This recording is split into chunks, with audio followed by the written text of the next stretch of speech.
नमस्कार दर्शक बंधु।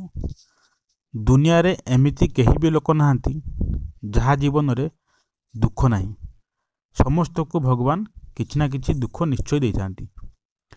किंतु आज आमे अंकशास्त्र अनुଯାयी दुईटी संख्या मध्यरु गोटिए बाछिबा। आपण बाछिबा से अनुଯାयी आपणकर भाग्य भविष्यत किपरि हेबो एवं समस्या थिले ताहाकु किभଳି वर्तिबो ताहार उपाय मध्य कहबू। आपन को 5 सेकेंड टाइम दिया होची। आपन भाबंतु एवं जदि चैनल को सब्सक्राइब करना चैनल को सब्सक्राइब कर दियंतु एवं गोटे लाइक कर दियंतु। जदि आपन 1 नंबर एवं 2 नंबर मध्यरु 1 नंबर बाछिचंती तेबे आपन को जीवन रे दीर्घ दिन धरी रही आस्थ्या समस्या दूर हेबाकू जाउची। एहा व्यतीत आपनकर करजर बहुत जल्दी समाधान हेबाकू जाउची। आपण एथर कोनोसी भी कार्य करिवे ताहा वर्तमान निहाती सफल हेबाकू जाउची। किछि कार्य विलंब होई पारे मात्र सबु कार्य रे सफलता मिलिबो।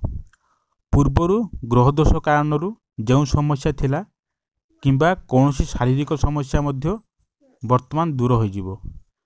किछि समय रे आपण को जीवन रे बड़ समस्या देखा देइछि जहार निराकरण आपण कराइ नेबा उचित। एक छोट उपाय अनुଯାयी धला रंगर मुखा एवं वैद्य रुचकु एक रूपा मुद्रा रे पुराई धारण करंतु जहा आपण को समस्या को दूर करिवो एवं अनेक सुख समृद्धि मध्य आनिबो। संतान बाबद रे आपण कोनोसी शुभ खबर पाइबाकू जाउछंती। मनरे नुआ भावना सृष्टि हेबो।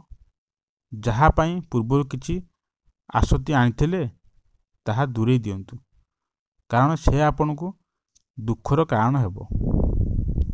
काहाकू आवश्यकता ठारू अधिक भरोसा करंतु नाही कारण समस्ते किछि ना किछि स्वार्थ रखिथांती।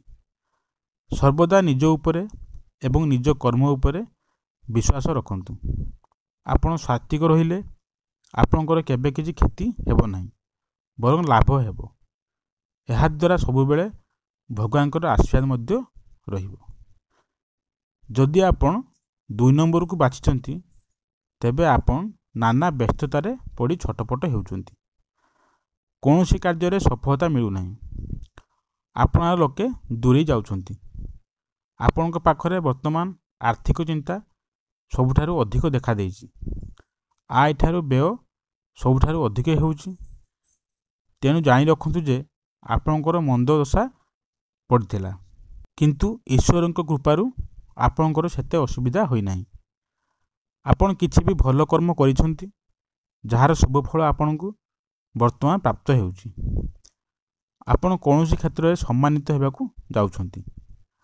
आपण जदि कोनोसी प्रतियोगिता मूलक परीक्षा रे अछंती तबे सेथिरे निहाती सफल हेबे। धनजनित समस्या रहिबो नाही। नूतन आयर दिग आपणक पई खोली जिवो। संतान को नहीं आपण कष्ट भोगिबे। आपणक मन रे धर्म भाव जागृत हेबो। पूर्वरु थिबा कोनोसी पेट संबंधी समस्या वर्तमान शेष होई जिवो एवं आपण सुस्थ होई जिवे। आपणक किछि गुप्त धन मिलिबाकू जाउछि। आपणक दान अत्यंत शुभ रहिबो। एहा द्वारा आपणक जीवन भलो हेबाकू जाउछि।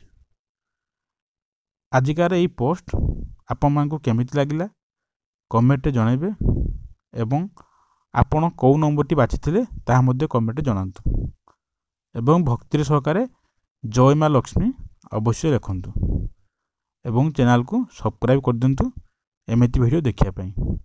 धन्यवाद।